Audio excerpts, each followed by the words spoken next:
we are live.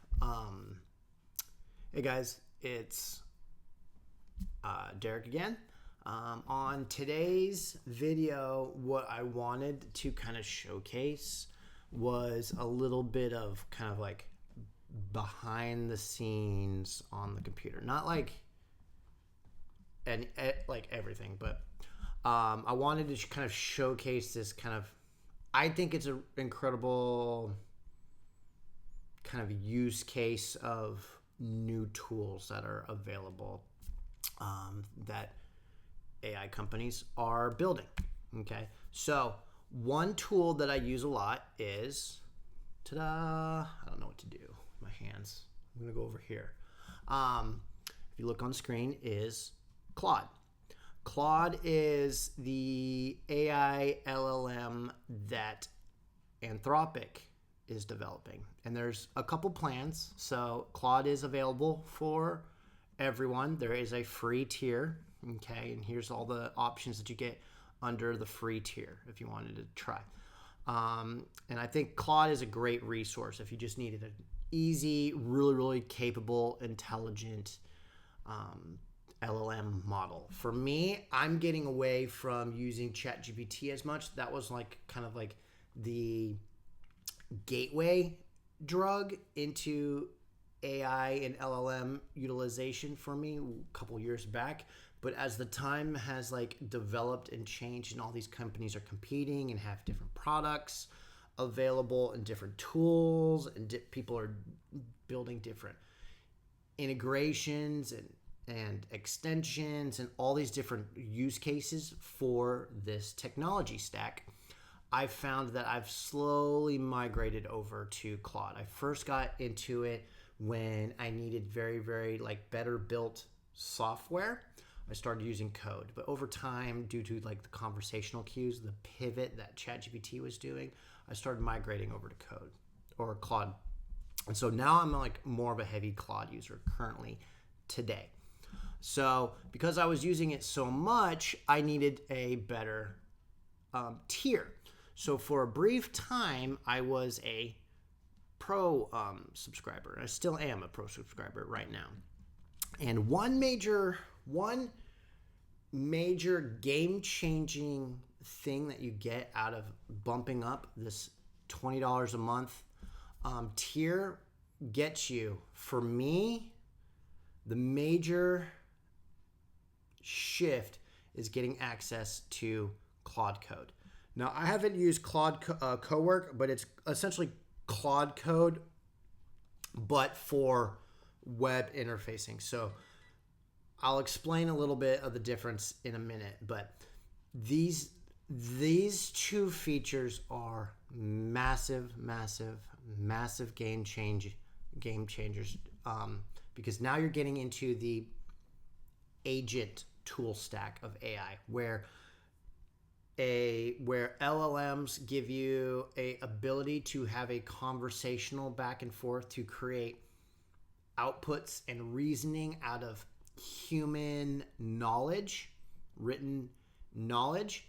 Okay, you have the ability to generate video now. You have the ability to generate images at very high quality now.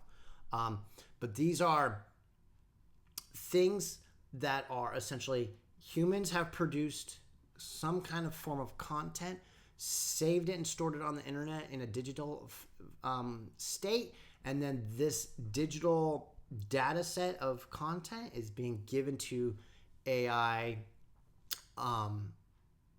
hardware to ingest, reason, and learn from, okay, to be able to have these extracted outputs that we enjoy using. Okay, well, why is that beneficial to us? Well, what does that mean?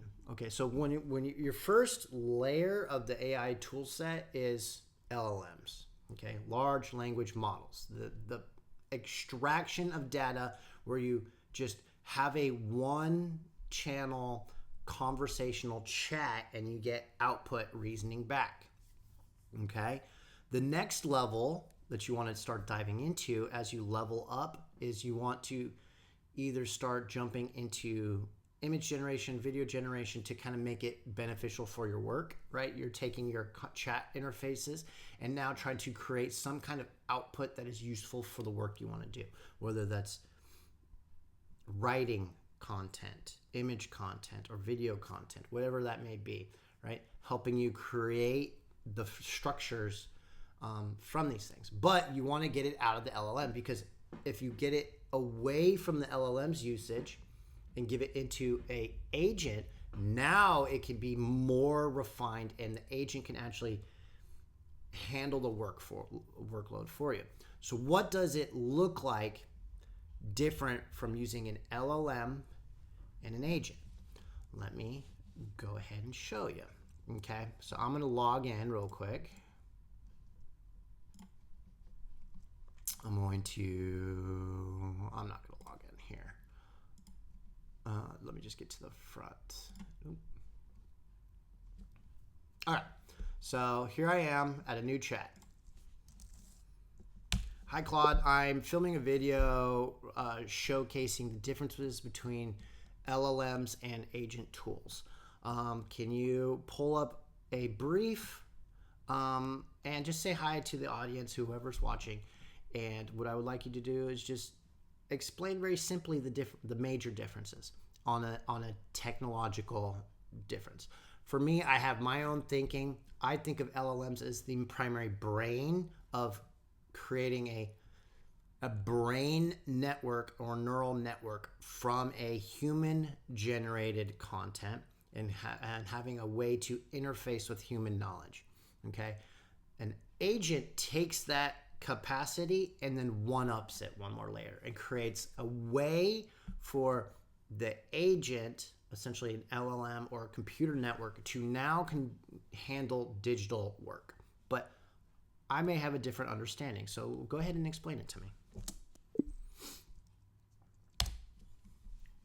So as you can tell, I no longer really rely on typing anymore. I use a tool set called WhisperFlow, and it's here on screen.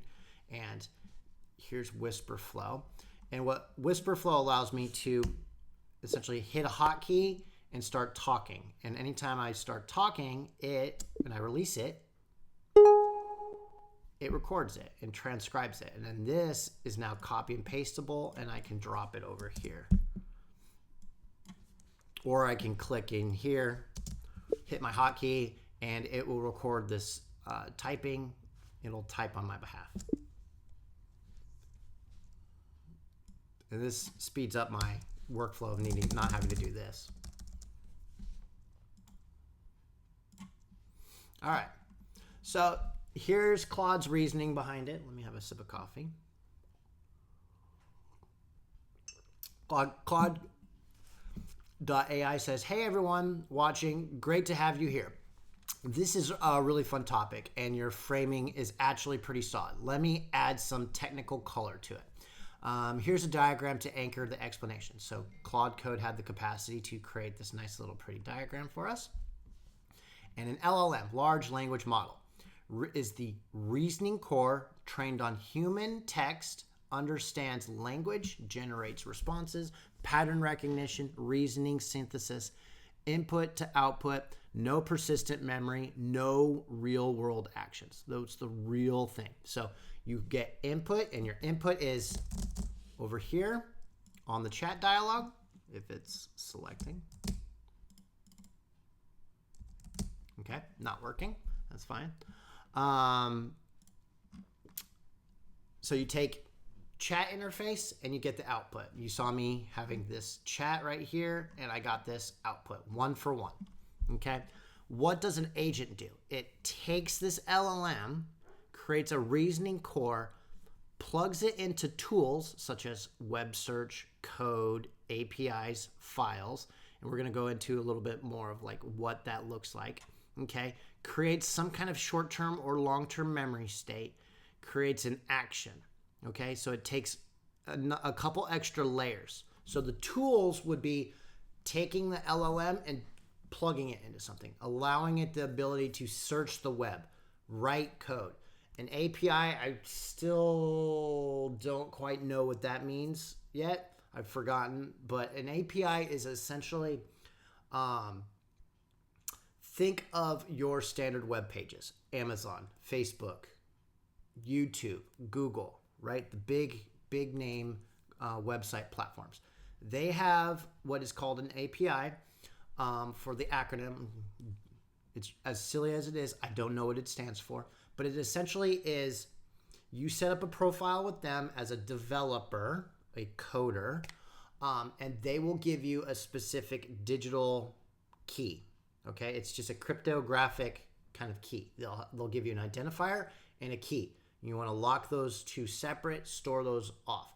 And what it allows you to do is in your code scripts, right, you assign those keys, and that identifies as you and your permissions. And you are now given permission to utilize certain tool sets within their platform.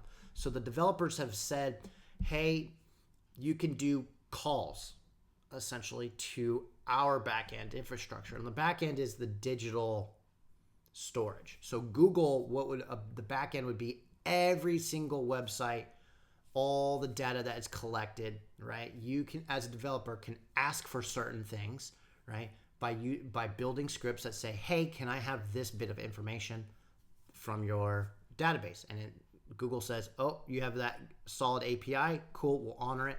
Here's your information back, okay? And then you can take that information and you can wrap it in any which way you want to as a developer. So that is an API, okay? APIs are super, super handy. That's like really what creates a level of intricacy for these agent tools. You want to build out your API infrastructure for agent tools because without it, it can write code on your behalf locally, but unless you're doing the work on your local hardware, if you need outside resources like extra automations, for instance, it's going to be really hard until you plug into the AI sphere. Tools can also be the files. So agents can plug into search, web search, write code, ask for data resources from Google, YouTube, Facebook, Amazon.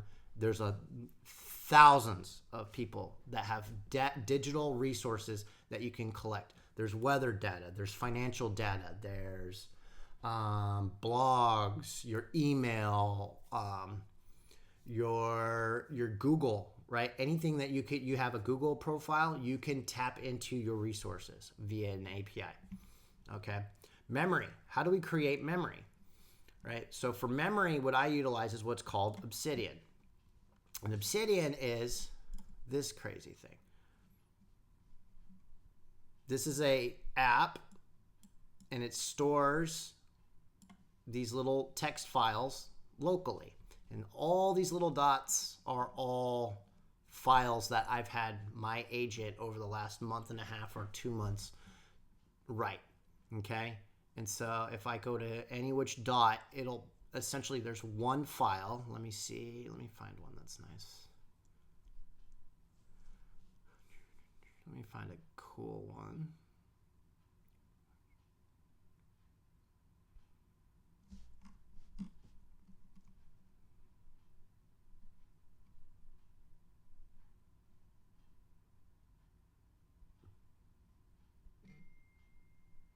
All right.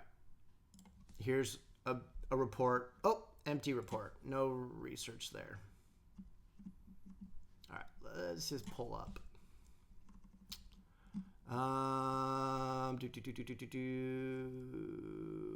Let's go.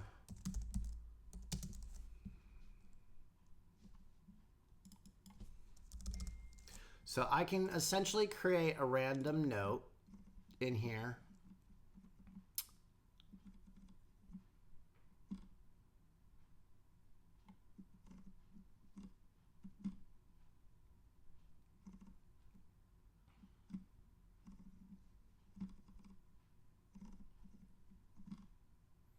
And this is what essentially creates the memory.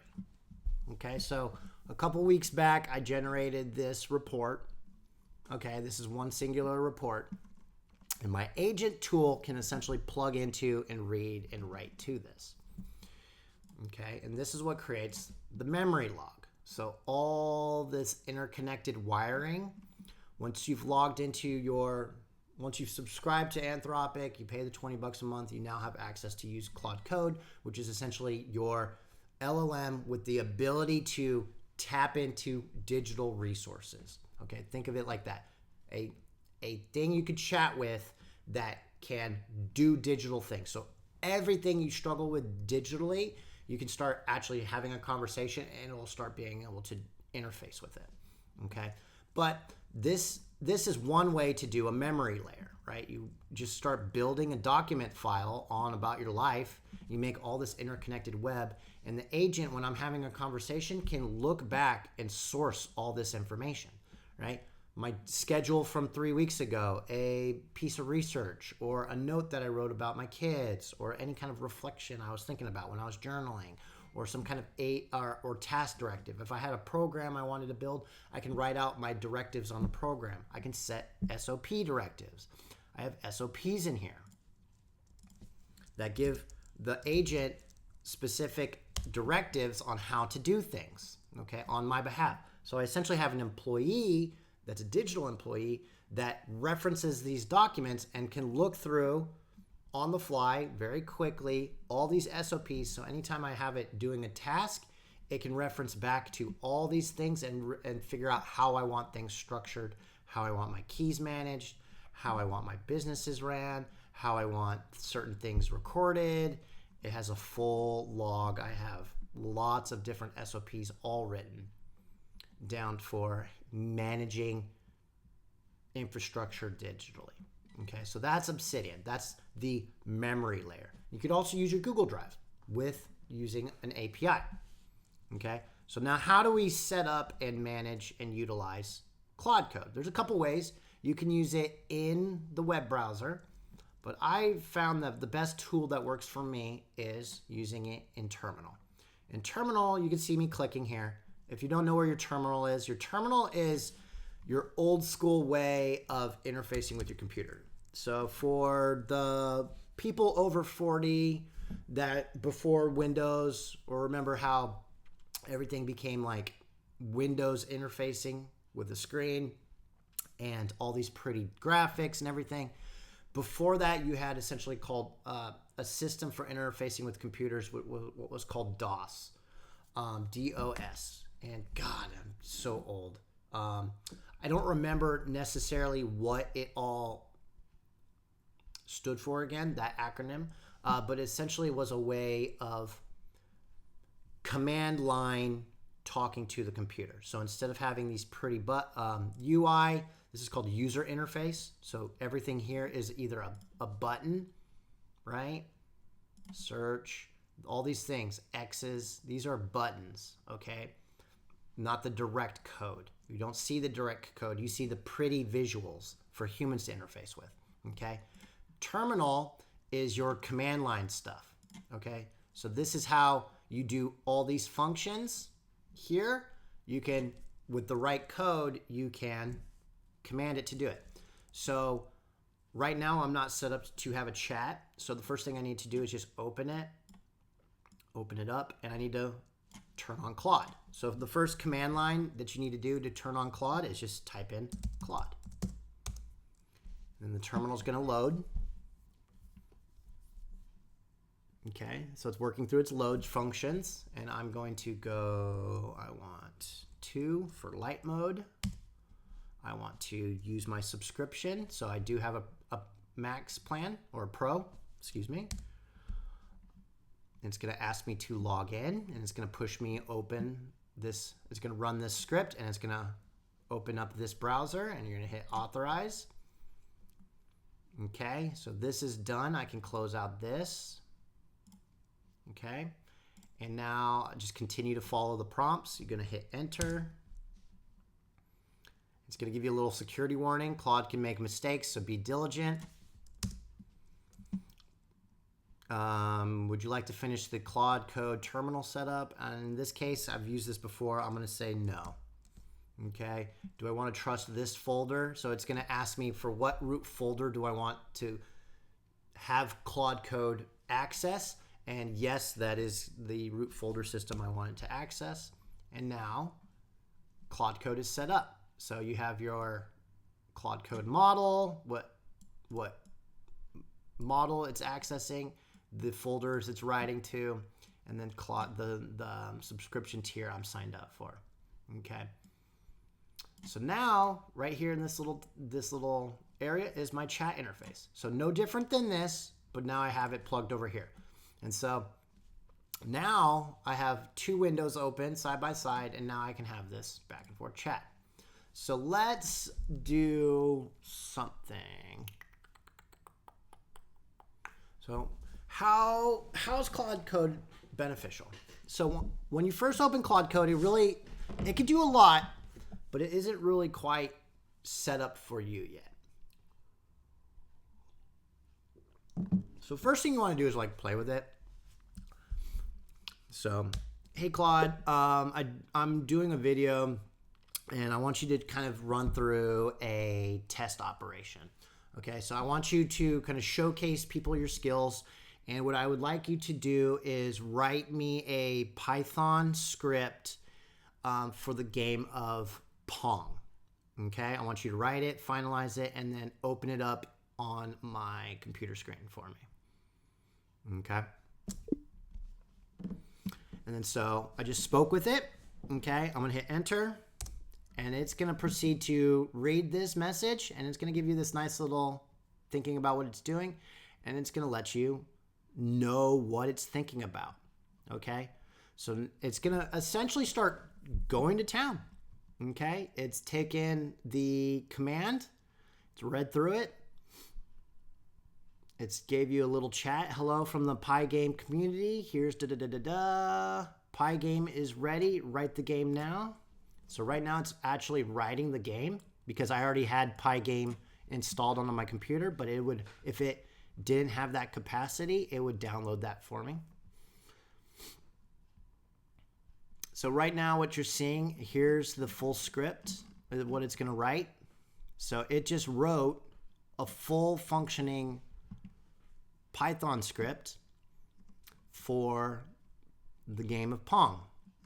It's imported various libraries into the script. It's wrote various objects here, set variables, set classes. Here's your paddle. Here's all your paddle commands here. Okay, and it's working through all the different behaviors, how to draw the images on screen. It's created the UI window, so the window screen, the text fields, how to score, the dimensions of the whole spiel. So we got a couple hundred lines of code, very, very fast, and then it finished off, did the loop. So right here it's pre-drafted. Okay, so now it's like, do you want me to create this? Does it all look good? And so because this thing is in secure mode, it's gonna pull up what it thinks it wants to do, and then it's gonna ask, hey, would you like me to do this? And I've already kind of approved it, so I'm gonna hit 1 for yes, and now it's gonna write that script to somewhere in my file directory. Okay, and now we can see that the UI is opening up, and now I have Pong. Now I spoke through it mostly, but here's the instructions. Hit space to start. So I have a full working window. Okay, I have a title. I have buttons to move, W and S to move. First one to 7 wins. I have a scoring parameters, and I have space to start. So let's hit space. Oh, okay. So it gave me an intelligent person to. It wrote its own AI into this. I'm not commanding that. My other hand's there.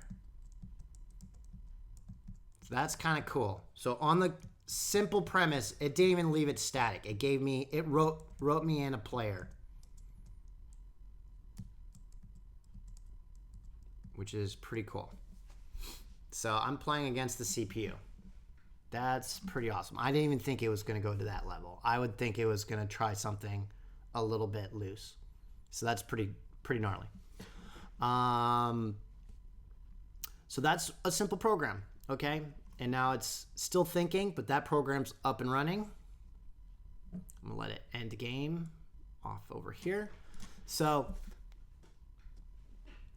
that's the basic function of Claude Code. So any imagined program that you have in your mind, whether it's pulling up and making a little video game that pops up in a menu, or trying to source stuff off the internet, or just have things running in the background, okay, all the automations, all those reports that you saw on Obsidian were actually AI generated reports.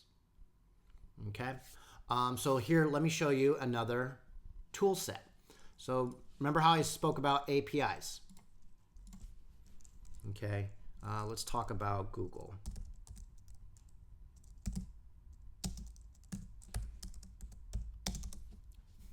Okay, here's Google API library.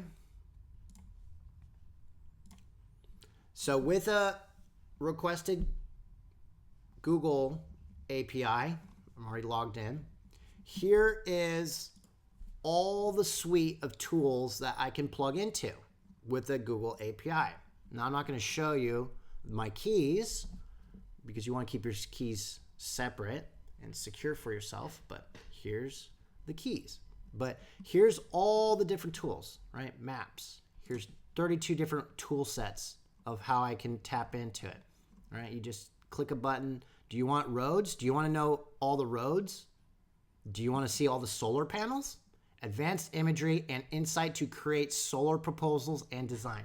Are you a solar salesman? Do you want to tap into everyone's solar panels? Okay. Do you want machine learning? What kind of stuff do we have for machine learning? Do you want to tap into Gemini's API? Do you want speech to text capabilities? What other stuff? Google Workspace. There's 32 items or 30. Google. Do you want to tap into Google People? Do you use Google Chat? Google Drive? Gmail. I'm sure plenty of people use Gmail. I use Gmail every day. Okay. So you hit here. You go here. Okay. There's going to be a little button. You're going to hit enable. Okay. And then it's going to enable that functionality on your key. So anything you write in the script, and now when you start calling it, the script will go through its commands. Okay. And Google will say, yep, we have that enabled on our side. Here's your data. Okay. So you can now tap into anything with Gmail. Okay.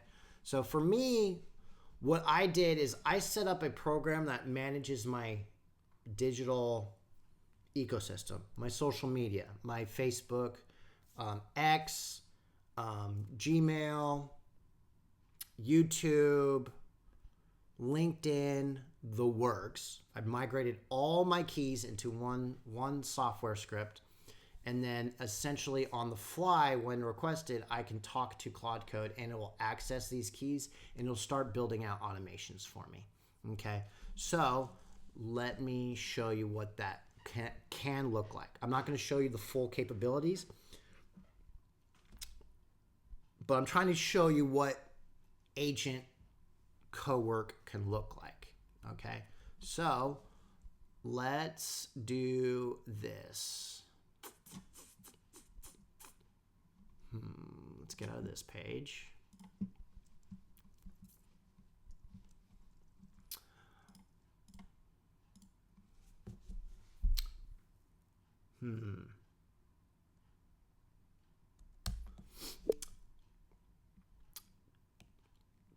Claude, I would like you to pick one news story from Fox and CNN, related news story, and then write me up a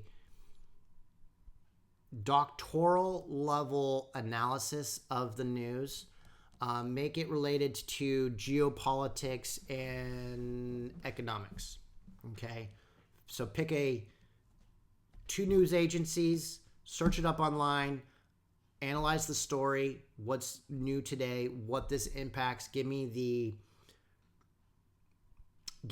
the direct stated impact that the news articles is talking about, but then think through the later on extraneous after effects, what we can possibly see coming from the geopolitics and the market from this singular event. I'll let you work through that and push the report to my Google Docs.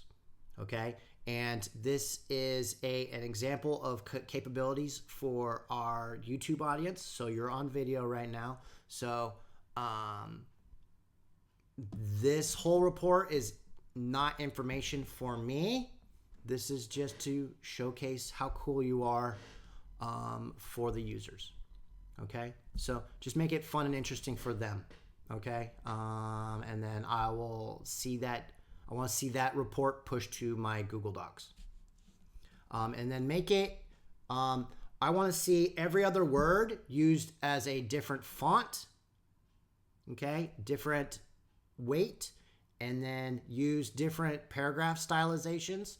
I would like you to have part of the report generated as like a news article in news script, and then the other part for like a scientific or economic report. So split the pages up, look at the page layouts and how everything's structured. Actually, don't screw the scrambled thing.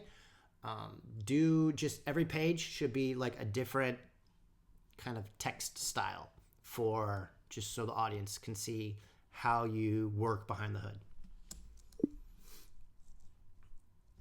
I'm talking about like if it was a online publication, how's that going to present on page? What's it going to look like different? If this was a newsprint article, how's that going to look different? If this is a document for work, how's that going to present different? Is this a research article going to a new into an encyclopedia? How's that going to look? I want you to think through all that stuff and then give me a fun output, and then we're going to watch you work on screen. Okay, so now we should be getting, I'm gonna let it work for a minute and I'll just keep talking. I'll just keep monitoring. Now I gave it a super complicated output, okay? So what I wanted you guys to see is one, that it's capable of doing on the fly research and it's gonna work through it. So right now it's doing web searches right now. Okay, it's finding and picking a news article at random. Okay, I'm gonna hit yes. It found a news article on Fox. Do you want to scrub it? Yes. Do I want CNN? Yes. Okay, so it's gonna fetch and it's gonna read. So fetching and reading, it just received the article. It's gonna review it and it's gonna create some analysis next.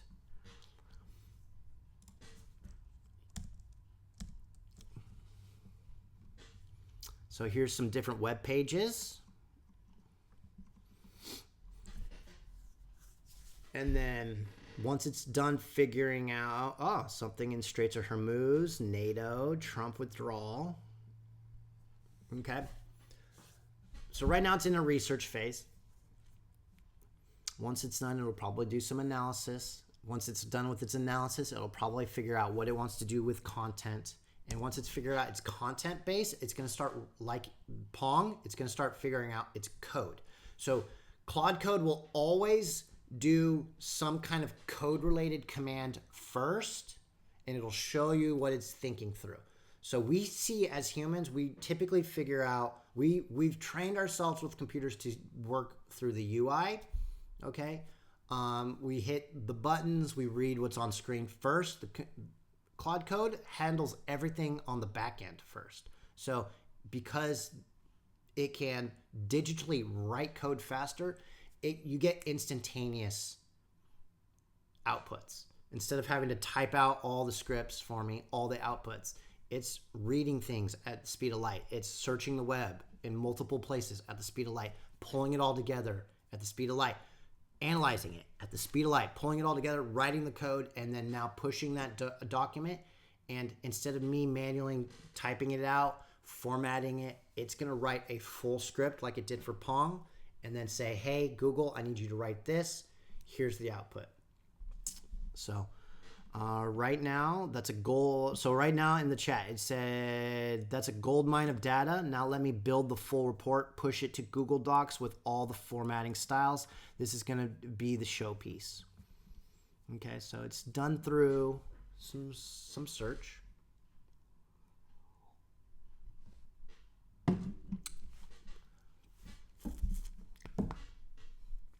And what you're seeing here, actioning, these words kind of mean something, but they kind of just are playful words. Typically, it just kind of bounces between these different words. Filibustering, whatchamacalling, actioning, things like that. It's just letting you know that it's digitally crunching some numbers. It's doing computations, okay? So that red thing is telling you it's in that icon on the side. It's telling you that it's thinking, okay?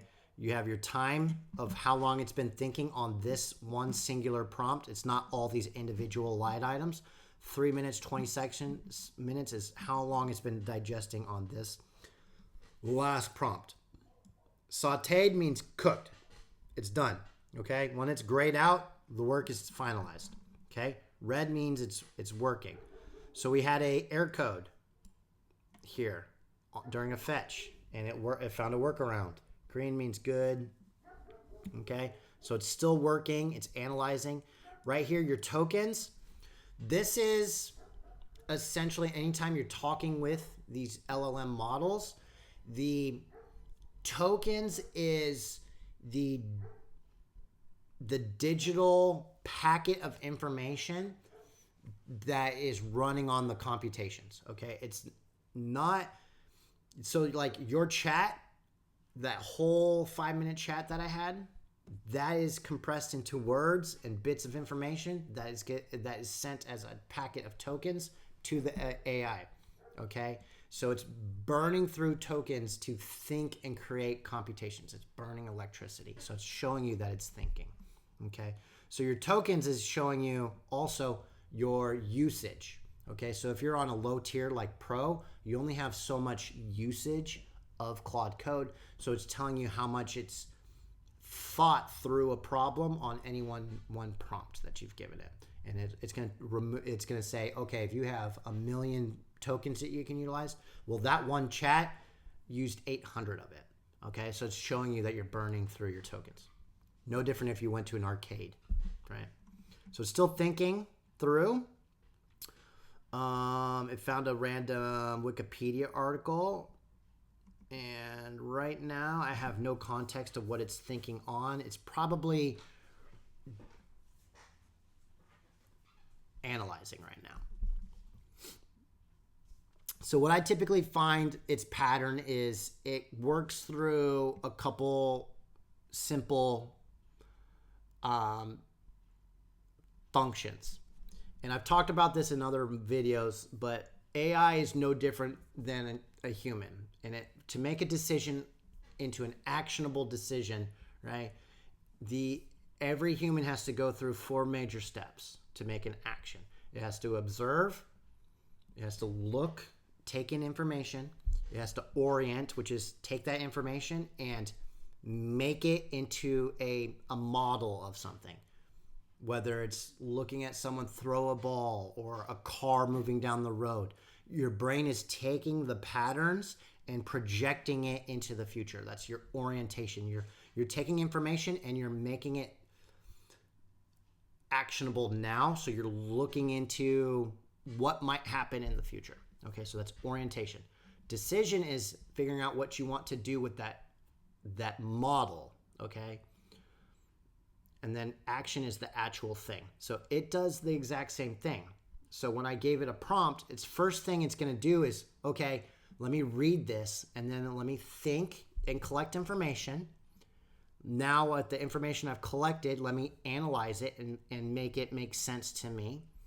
Once I've made sense to me, I will either figure out if I need to capture more information and go back, which it did, or condense it to a decision. So right now it's probably still condensing it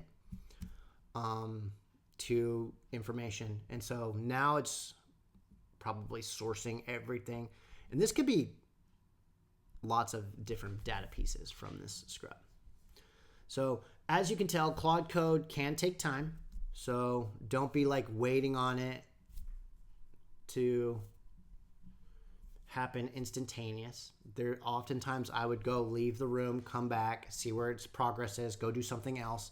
This is where it's like having an assistant help you or a friend help you or something like that. You give it a piece of directive and you say, hey, go get this work done. I'll touch base with you back in 10 minutes to see what your progress is. And then you just come back 10 minutes later, so you see how it performed, and then you give it some more work. Okay, so that's kind of the back and forth problem I did.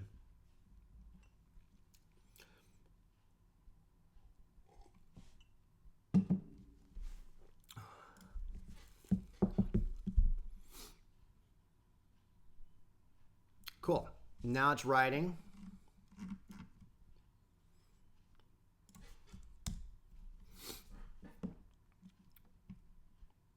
So it's going to write the code. So part of the thinking it did, like I said, it has memory. Okay, so it just went through analysis and it did all this search and it's compressed it all into something. Now it's going to actually write the script that's going to pop up on the report. In the chat, now we have a new report. So I will copy and paste this and I'll bring it over here to my web browser once it's done, finished thinking.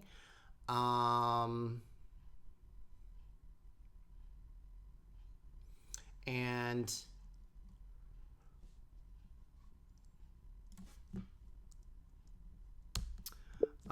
Claude, continue working just for the purpose of the chat. Once you're done with that, without delving into showing off my business, I just want you to kind of bullet point the things that you accessed relevant on my system that were essentially your memory.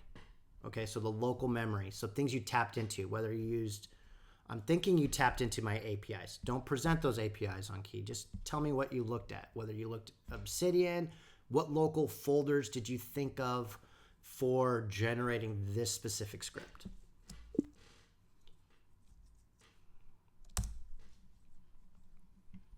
Okay, so here's the output of that.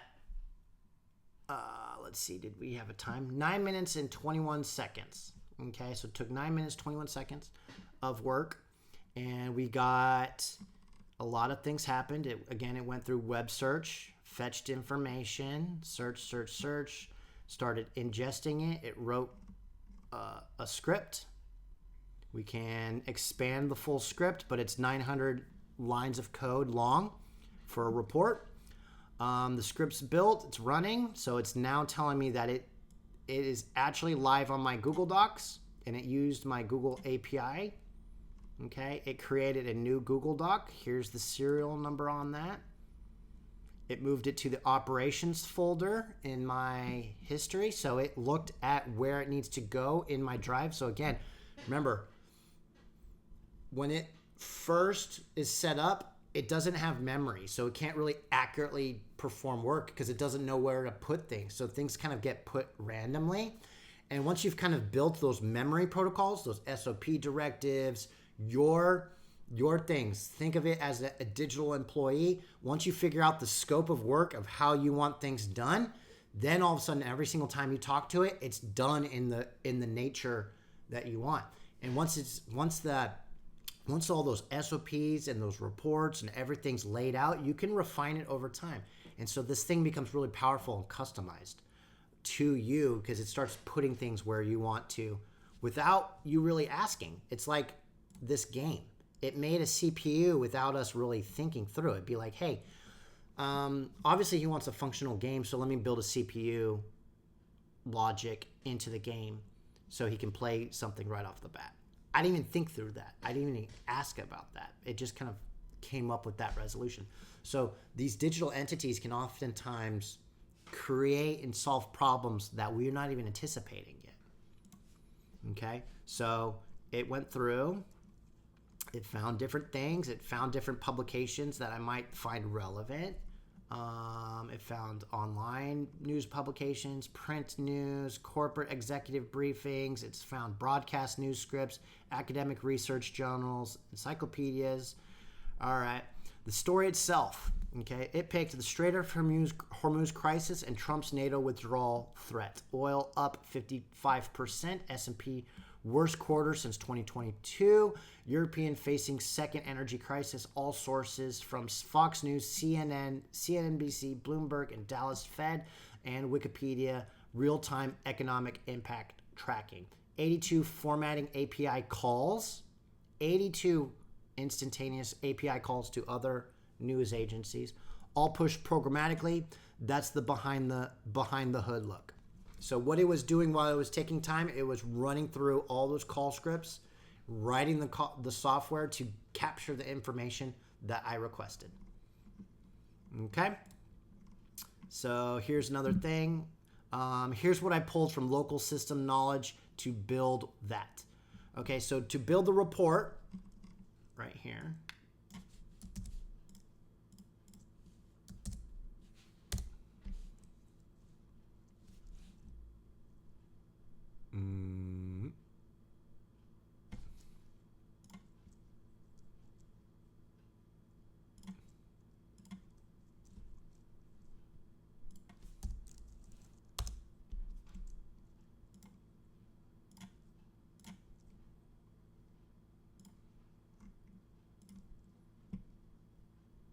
Okay, here's geopolitical analysis.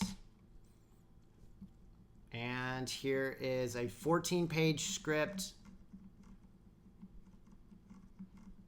All those 900 lines of code came up with this output. Different text formattings, different colorizations, different sizes. Okay. Here's a Times New Roman for an encyclopedia entry. Here's a structural repricing. This is academic research journal article. Okay, so here it is written in an academic research format. Here's a letter format. Okay, corporate workspace briefing. Okay, here's a print newspaper front page. Okay, look at all the text. Washington dash. Here's a subheader. Here's my headline. Here's my news article. It made a continued on A2 page. Okay, so it thought through. Here's an online news publication. Breaking. All right. Look at all the work. Okay. So the reason I wanted it to kind of scramble the outputs is to kind of creatively showcase that I interfaced with one thing, my Claude Code chat. Okay. I gave it a specific directive. I wanted certain things structured and stylized in this kind of format. Okay. Now, as an example, I created multiple formats of the same kind of thing. Okay. If I read through, it's probably all the same things. Okay. But it's structured in a way that makes sense for the publication type. Okay. So if you're using this, think through what kind of publication you're trying to use. Okay, let's go back to the APIs, the memory local.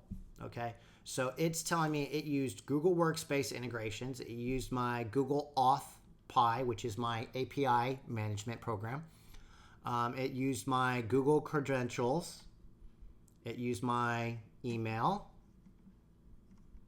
Okay, it used my folder. It used scripts directory. It accessed where I keep my memory for the SOPs locally on my computer.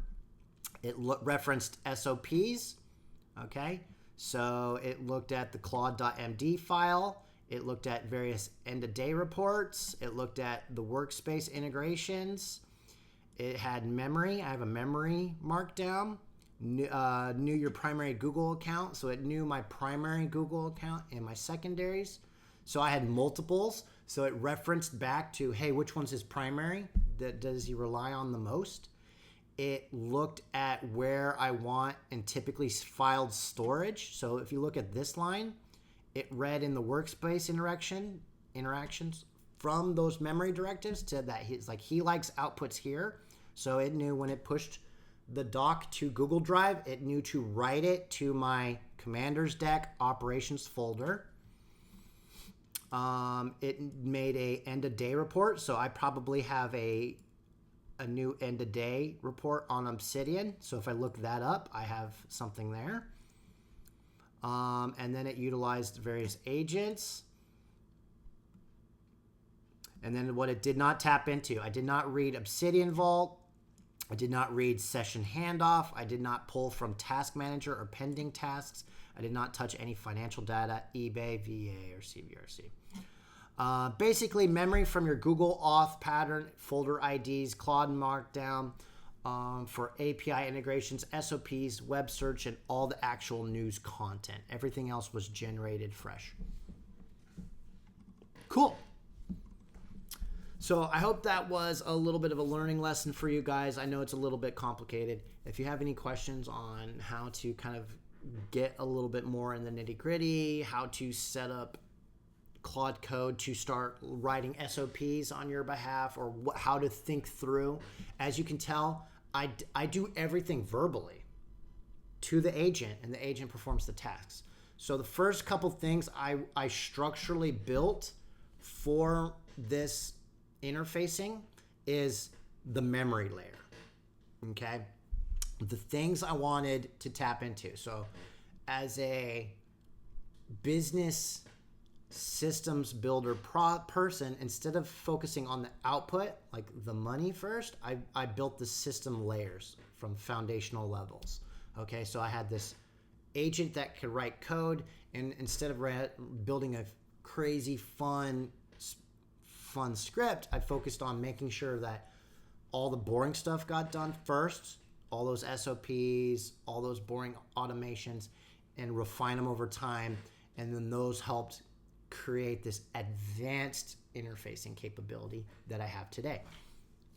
And so hopefully you guys learned a little bit. Hopefully you guys go out there and experiment with this and learn a little bit how to make a system like this. This is only $20 a month. APIs is all free to set up. LLMs is free to set up. Obsidian's free. Claude Code takes a little bit of a money. You have a small token limit pool, but if you like it, you can get a lot of digital work done just by having it interface with the right things. Focus on memory and API. So you want it, API is, think of it as your arm. You have Claude Code, which is the brain, but you need it to be able to grab something. So if you want it to perform something intelligently, you need to think of, okay, how am I going to have it connect to the thing? So my email, how am I going to connect it? So that's that API integration is going to close that gap. Okay, so thanks for watching, guys. I hope you guys learned, and I'll see you guys on the next video.